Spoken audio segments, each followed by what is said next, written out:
옛날 그리스에 아주 황금을 좋아하는 왕이 있었습니다. 그는 황금을 너무너무 좋아했기 때문에 어느 날 자기가 섬기는 신 디오니소스에게 가서 기도를 했습니다. 내 손이 닿는 모든 것이 다 황금으로 변하기를 바랍니다. 이 왕의 기도가 너무너무 간절했기 때문에 신은 그 기도를 들어주었습니다. 이제부터 네 손이 닿는 것은 다 황금으로 변할 거다. 다음 날 아침 이 왕은 자기가 잠자던 침대를 손으로 만졌습니다. 그 순간 침대가 황금으로 변했습니다. 너무 좋은 왕은 정원에 나가서 꽃을 만졌습니다. 그 순간에 꽃이 황금으로 변했습니다. 됐다, 이제 나는 세상에서 가장 큰 부자가 됐다고 너무너무 행복해했습니다. 왕은 식사를 하려고 테이블에 앉았습니다. 음식을 먹으려고 손을 대는 순간에 그 음식이 황금으로 변했습니다. 그래서 먹을 수가 없었습니다. 불안해진 왕이 어찌할 줄 모르고 있는데 예쁜 딸이 달려와서 품에 안겼습니다. 그 딸을 손으로 안는 순간 그 딸이 황금 덩어리로 변해버립니다. 그 왕은 자기 손이 닿는 모든 것이 황금으로 변하는 것이 복이 아니라는 것을 알게 됐습니다. 그는 이렇게 부르짖었습니다. 내 딸을 돌려주세요. 모든 황금을 다 가져와도 좋으니 이 능력이 내게서 사라지게 해주옵소서. 그는 다시 자기의 신에게 빌었습니다. 그 신은 이렇게 대답을 했습니다.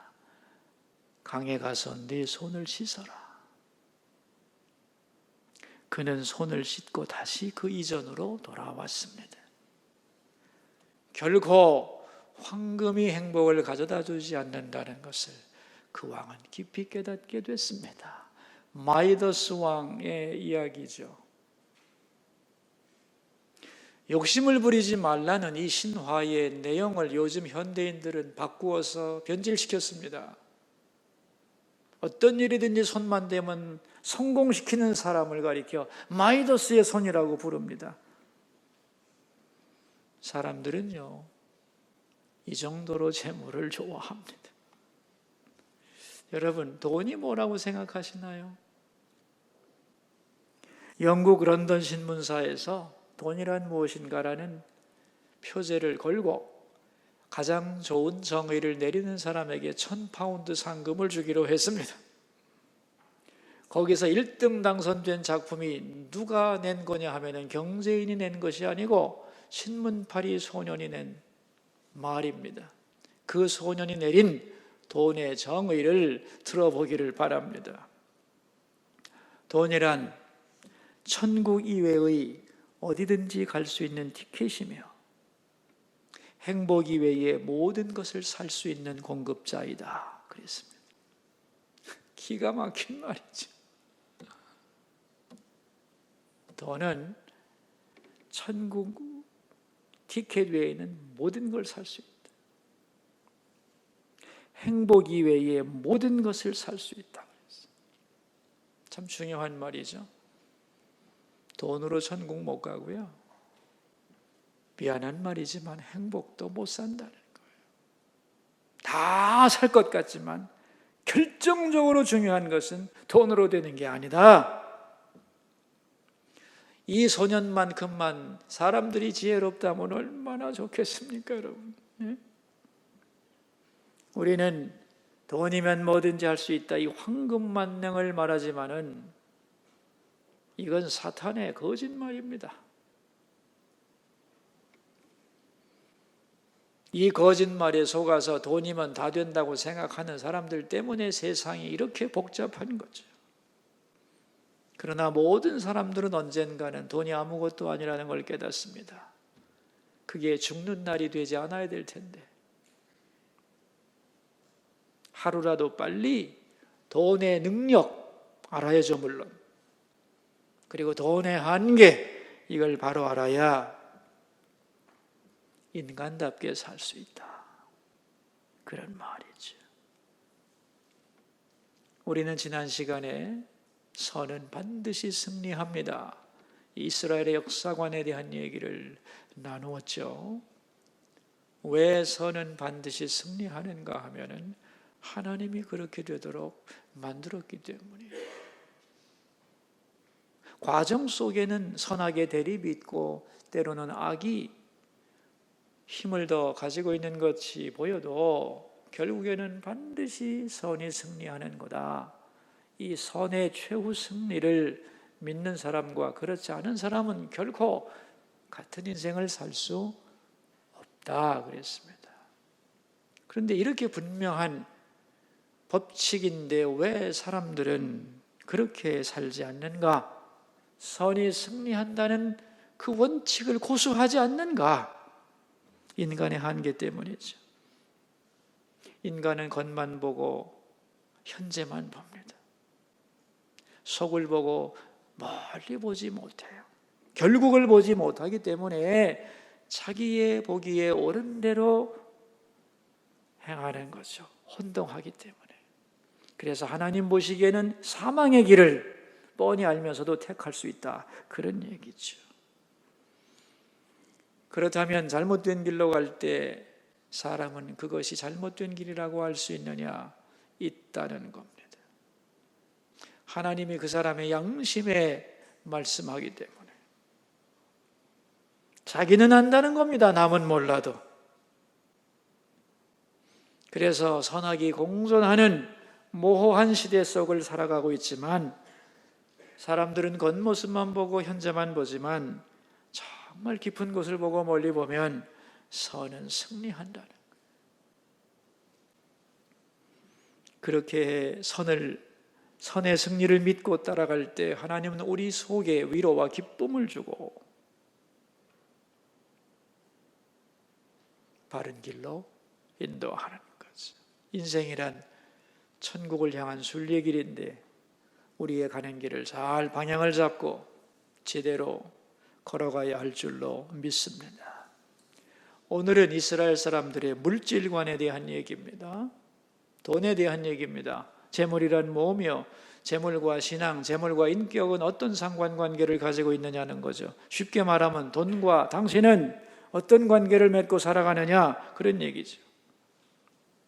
우리가 알아야 될 것은 하나님은 이 세상에 물질을 창조하신 분입니다. 그러므로 하나님은 물질을 죄악시하지 않는다는 것을 인정해야 됩니다. 돈 그러면 하나님이 싫어하냐? 아니요. 축복의 한 방편이 물질의 풍성함이기도 하는 겁니다.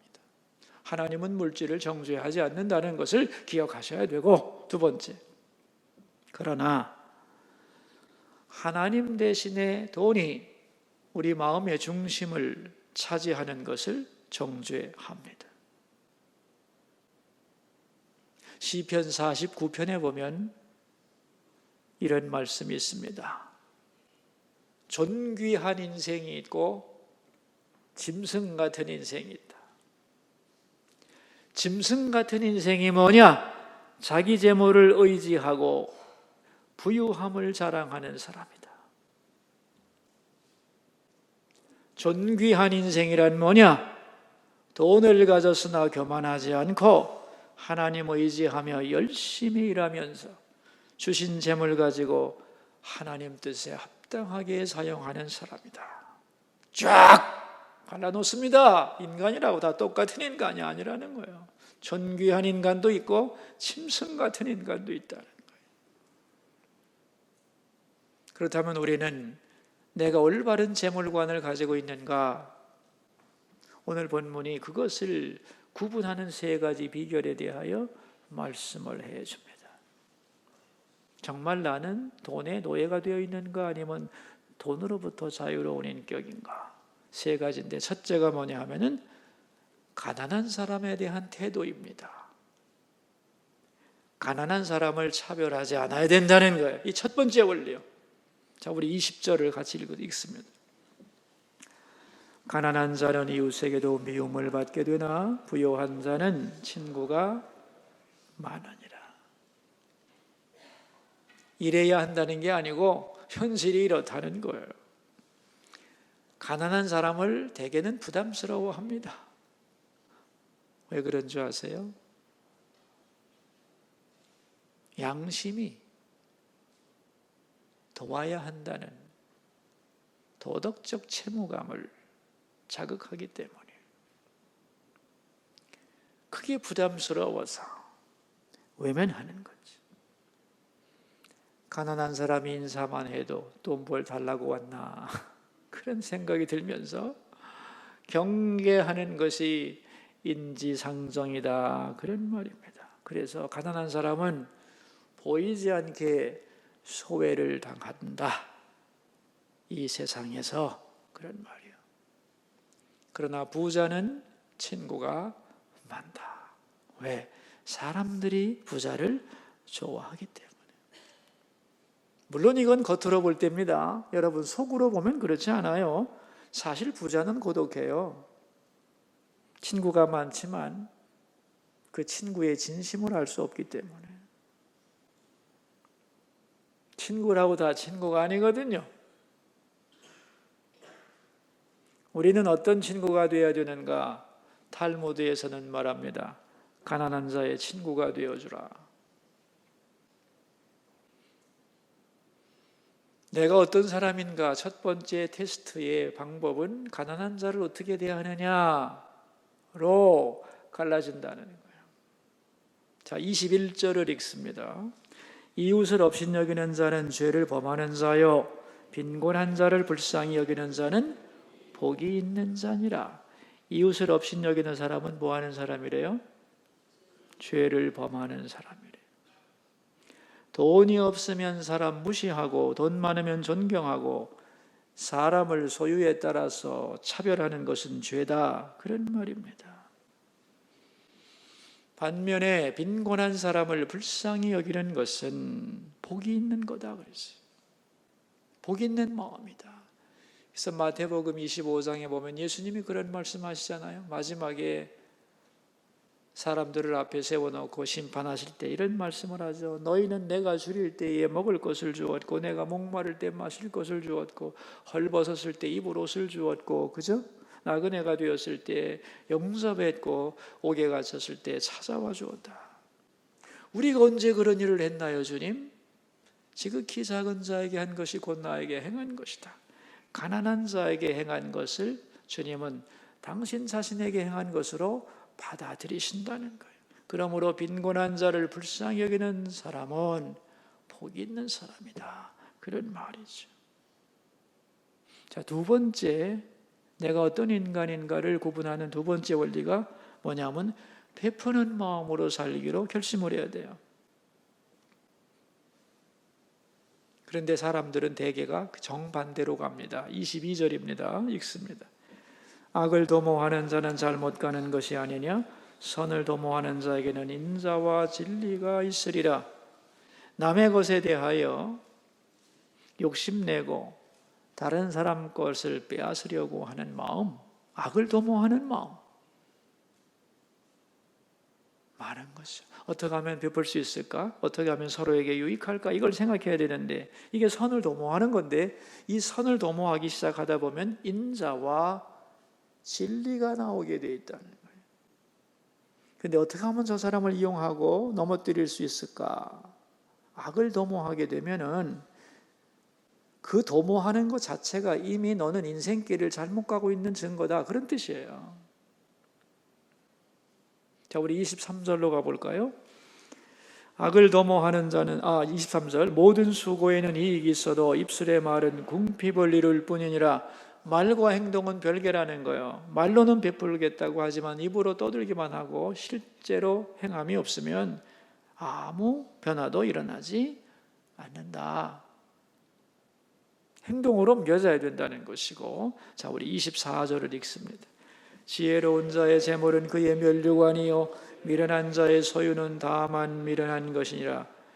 지혜로운 자의 재물 이런 말이 있어요. 그다음 미련한 자의 소유 이게 뭐냐면 재물이라고 똑같은 재물이 아니라는 거예요. 지혜로운 자, 하나님을 인정하는 사람, 고난을 통하여 믿음이 생겨나고 겸손한 사람이 가진 돈은 잘 쓰여지게 되기 때문에 자신에게도 유익하고 남에게도 덕스럽다는 거예요. 그래서 그 물질이 뭐가 되냐면 면류관으로 바뀐다는 거예요. 그런데 미련한 자의 소유는, 즉 미련한 인간이 가지고 있는 돈은 뭘 증거하느냐 하면은 자기의 미련함을 증거하는 수단이라는 거예요. 여러분, 돈이 없을 때는요, 그 사람이 무슨 생각을 하는지 알 수가 없어요. 돈이 없잖아, 하고 싶어도. 근데 돈을 왕창 줘보면 그 사람의 마음이 다 드러나죠, 그죠? 어디다 돈 쓰는가 딱 보면 알잖아요. 사치하고 방탕하고. 그러면은 없을 때는 몰랐는데 아이고 저 인간이 저런 인간이었구나 하는 것을 하나님이 확실하게 알게 된다는 거죠. 그러므로 돈이라고 하는 것은 우리가 어떤 인간인가를 나타내는 정확한 저울이다, 그런 뜻입니다. 돈지갑을 보면 그의 인격을 알 수 있다, 그런 뜻이에요. 미련한 자가 가지고 있는 돈이란 그 자체가 우상이기 때문에 거기에 붙들려 살다가 하나님 앞에 심판받는 도구가 된다, 이런 얘기를 지금 하고 있는 거예요. 여러분, 돈이 사람을 얼마나 강하게 사로잡느냐, 25절을 봅시다. 우리 25절. 진실한 정의는 사람의 생명을 구원하여도 거짓말을 뱉는 사람은 속이느니라. 돈 때문에 제대로 증언도 안 한다는 거예요. 여러분, 증인이 얼마나 중요해요, 그죠? 증인이 말하는 것에 따라서 한 사람이 살기도 하고 죽기도 해요. 이 증인이 말을 바꾸면 진실이 밝혀지지 않아요. 여러분, 참 좋은 말이 뭐냐면 법치국가라는 것인데, 법으로 통치되는 국가라는 건데, 법이 이게 살아있어야 되는 거 아니에요, 그죠?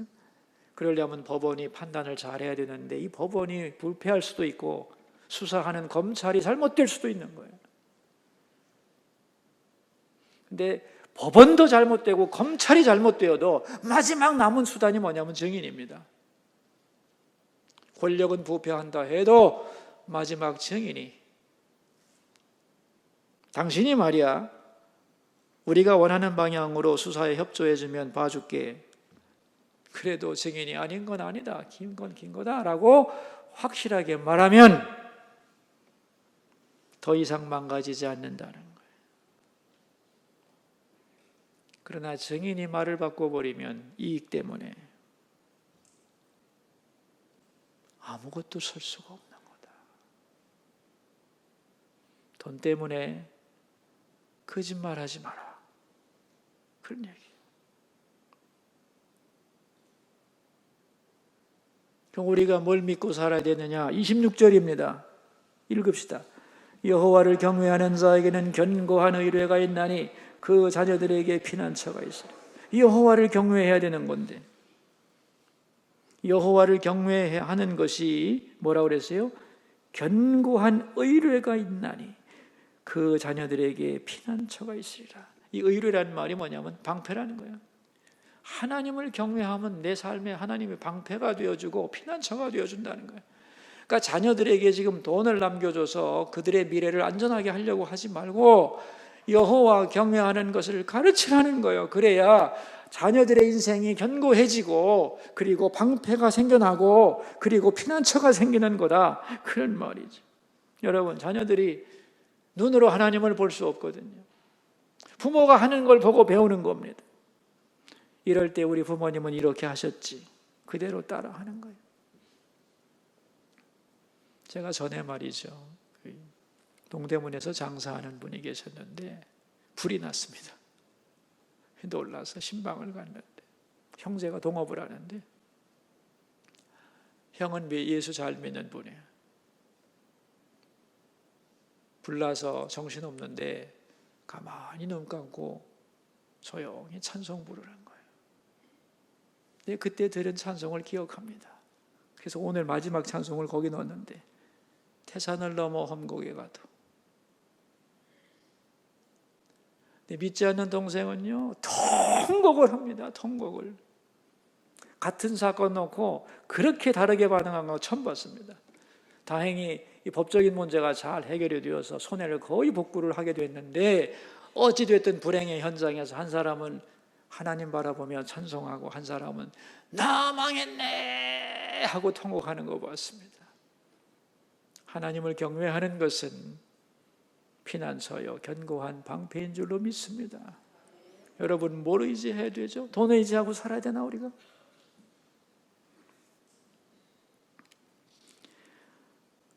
믿음으로 이 광야길을 걸어갈 때에 있어서 하나님의 도움이 필요한 거지. 자, 우리 27절을 보면 더 리얼합니다. 같이 봅시다. 여호와를 경외하는 것은 생명의 샘이니 사망의 그물에서 벗어나게 하느니라. 여호와를 경외하는 것은 어떤 사람들은 생각합니다. 굉장히 불편한 거라고. 여러분, 하나님 섬기는 게 불편한 겁니까? 오늘 본문에서 뭐라고 그랬어요? 생명의 샘이다 그랬어요.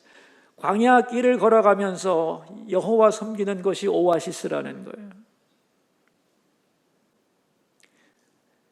맑은 물이 샘솟는 샘이 있다면 여러분, 광야 길도 걱정하지 않을 수 있겠죠?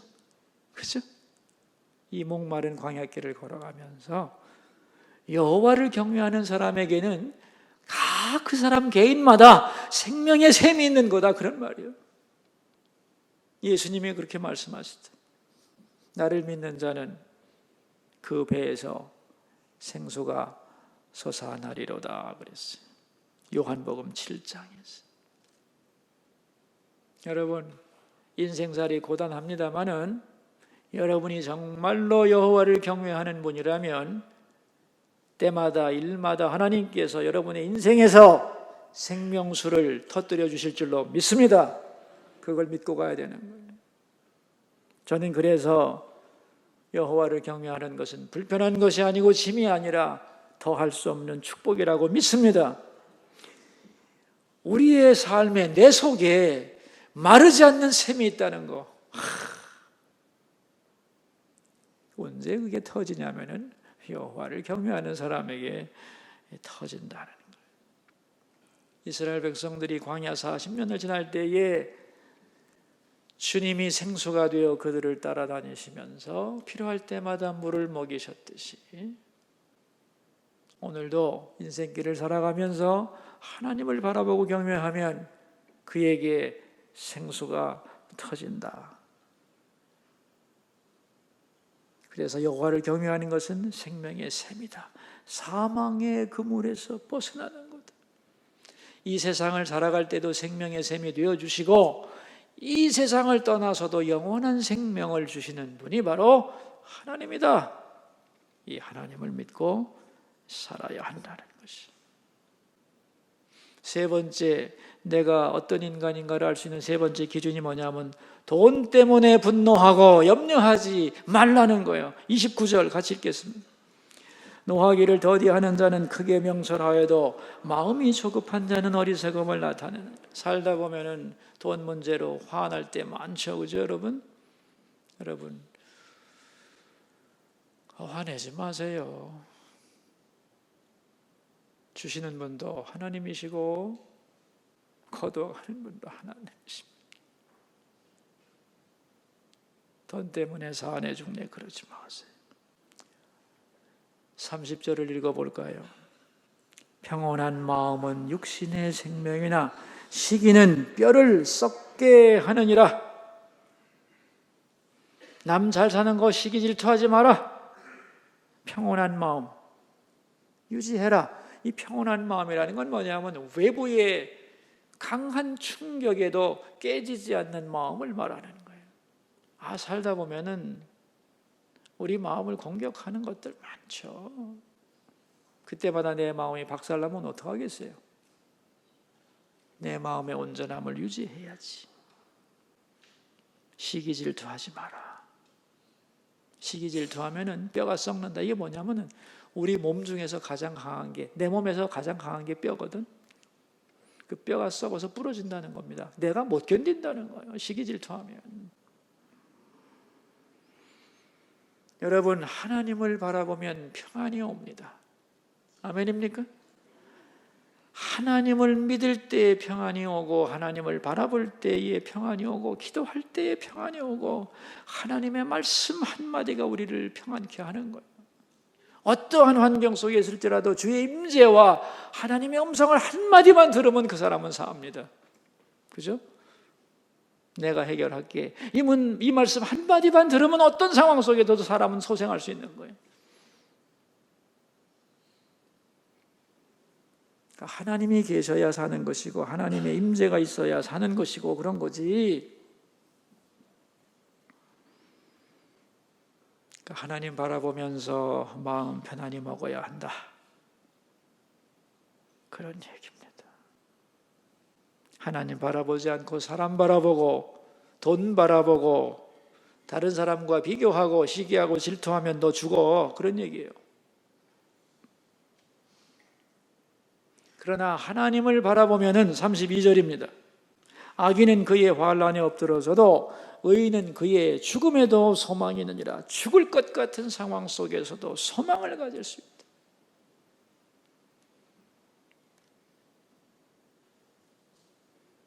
35절 읽어볼까요? 슬기롭게 행하는 신하는 왕에게 은총을 입고 욕을 끼치는 신하는 그의 진노를 당하느니라. 슬기롭다는 건 뭐냐? 슬기로워야 은총을 받는데, 슬기로운 것은 여호와를 경외하는 것이고 가난한 사람을 무시하지 않는 것이고 돈 믿고 살지 않는 것이고 하나님 믿고 사는 거다. 그럴 때 하나님의 은총을 받는다. 여러분, 돈 때문에 하나님 영광 가리지 않기를 바랍니다. 칼빈은 이런 말을 했습니다. 인간 마음의 깊은 곳에 거룩한 공간이 있는데 이곳에는 하나님 외에 다른 것이 들어올 수 없다. 그 중에 하나님만 있든지 아니면 그분이 허락하신 물건만 있을 뿐이다. 하나님이 마음의 중심에서 쫓겨나면 물질이 그곳으로 들어온다. 마음을 물질이 지배하는 것이다.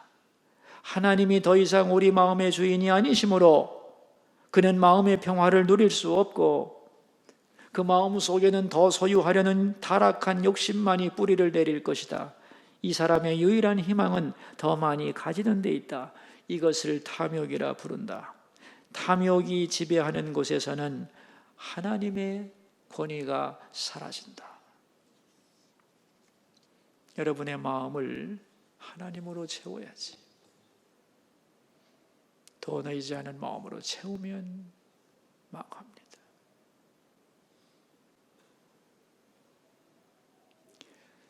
이 시대의 한국인들이 가장 많이 가지는 감성이 뭐냐? 요즘에 모멸감이라고 연구조사가 나왔어요. 모멸감.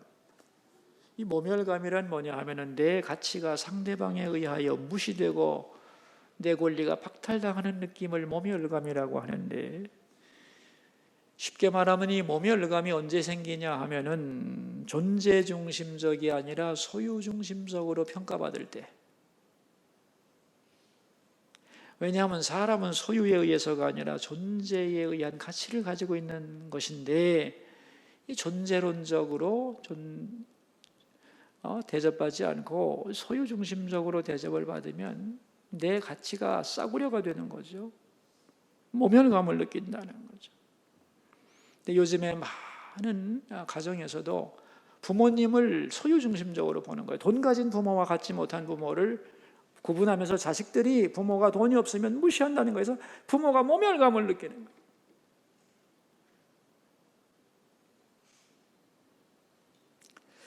남편도 많은 아내들이 소유중심적으로 대해서 남편이 모멸감을 느낀다는 겁니다. 돈 잘 벌고 직장에서 잘 나갈 때는 좋다고 하다가 퇴직하고 늙어지면 무시하고, 그래서 많은 남편들이 모멸감을 느끼고 있다는 거예요. 심지어는 인간 모든 관계를 다 소유중심적으로 판단하기 때문에 이 시대의 한국 사람들이 너무나 많은 모멸감을 느끼고 있다. 이걸 치료하는 방법이 뭐냐는 거예요. 특별히 신앙인들은 하나님 앞에서 사람 차별하지 않아야 되는. 그래서 오늘 본문의 설교 제목이 인격과 재물입니다. 당신의 인격은, 신앙 인격은 재물에 대한 당신의 태도에 달려 있습니다. 그런 뜻이에요. 우리 인간은 하나님의 형상으로 만들어졌고, 그리고 그리스도께서 위하여 죽으신 형제입니다. 그러므로 돈 가지고 사람 차별하면 안 되는 거예요. 그래서 오늘 본문의 결론 31절을 읽겠습니다. 가난한 사람을 학대하는 자는 그를 지으신 이를 멸시하는 자요, 궁핍한 사람을 불쌍히 여기는 자는 주를 공경하는 자니라. 여러분 마음에 명심해야 됩니다. 가난한 사람을 학대하는 자는 하나님 멸시하는 거다. 궁핍한 사람을 불쌍히 여기는 자는 주님을 공경하는 것이다. 이것이 너의 인격이라는 거예요. 신앙 인격. 이 은혜가 함께 하시기를 바랍니다. 기도합시다. 우리 세 가지 기도 제목으로 주님 앞에 나갑시다. 첫 번째 기도 제목입니다. 돈의 마음 빼앗긴 삶이 되지 않고 하나님께 마음 두고 사는 인생 되게 하소서. 기도하겠습니다. 여러분, 우리 소리가, 자기 소리가 자기 귀에 들리도록 소리를 내어 기도합니다. 돈의 마음 뺏기지 말고 하나님께 마음 두고 살아가게 하소서. 기도하겠습니다. 하나님 아버지, 찬양합니다. 오늘 재물과 인격에 대한 말씀을 나누어서 돈은 참 좋은 것이로되 하나님의 선물일 뿐인데 이 세상의 돈의 마음을 빼앗겨서 하나님도 무시하고 멀리하고 사람도 무시하고 살아가는 우스운 세대가 되어버렸습니다. 하나님, 돈에 우리의 마음을 빼앗기지 않게 하시고 하나님께 마음 두고 살게 하소서. 정말 우리 마음에 돈을 의지하는 마음이 아니라 하나님을 경외하는 마음으로 충만하게 하옵소서.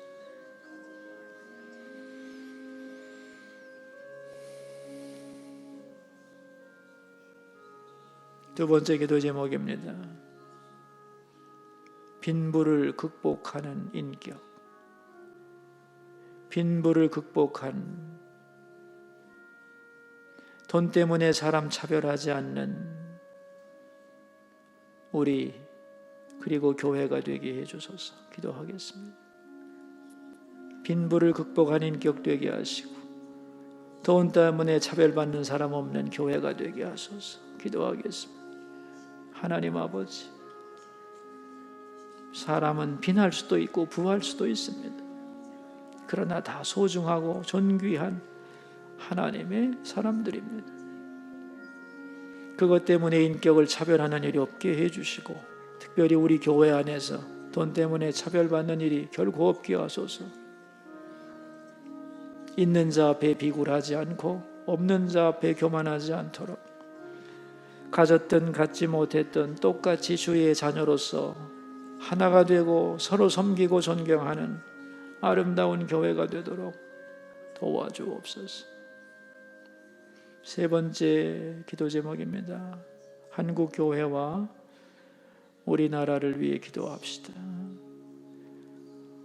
돈에 민감한 교회가 되지 않고 진리에 민감한 교회가 되게 하시고 이 나라의 경제정책이 올바로 펼쳐지게 하여 주소서. 기도하겠습니다.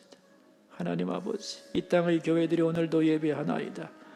오늘도 주의 말씀과 진리에 민감하게 하소서. 돈에 민감한 교회가 되지 않고 돈 때문에 싸움이 있는 교회가 되지 않게 하소서. 주여, 이 나라의 지도자들이 올바른 경제정책을 잘 펼쳐서 백성들이, 국민들이 잘 살아갈 수 있게 그렇게 정책을 펴고 나라를 다스릴 수 있게 지혜를 부어주소서.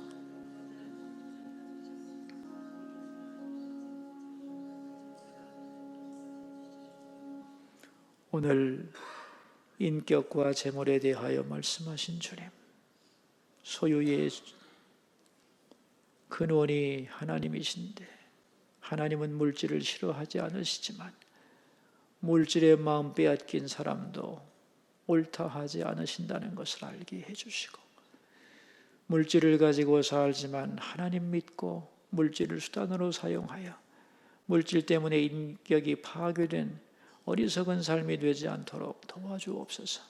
짐승 같은 삶이 아니라 존귀한 삶을 살아가는 주의 자녀들이 되게 하여 주옵소서. 예수 그리스도의 이름으로 기도하옵나이다.